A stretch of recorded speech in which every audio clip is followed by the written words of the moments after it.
यहाँहरूको बिचमा जीवितहरूका परमप्रभु परमेश्वर पिताको नाममा जय मसीह टक्राउन चाहन्छु। सर्वप्रथम प्रभुलाई धन्यवाद भएको होस्, हजुरको माझमा जीवित वचन राख्न चाहन्छु। तर परमेश्वरलाई धन्यवाद भएको होस्, उहाँले हामीलाई ख्रिस्टमा सधैँ विजयको निम्ति डोर्याउनुहुन्छ र उहाँको ज्ञानको सुवासना हामीद्वारा हरेक स्थानमा फैलाउनुहुन्छ। दोस्रो कोरिन्थी 2:14 यो वचन लेखिएको छ।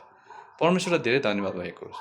उहाँको वचनले भन्नुको छ कि ख्रिस्ट यसमा चाहिँ हाम्रो जीवन सुरक्षित राखिएको छ र ख्रिस्टमा चाहिँ हामीलाई उहाँले विजय जीवन दिनुभएको छ र उहाँको ज्ञानको सुवासना हामीद्वारा हरेक स्थानमा फैलाउनुहुन्छ।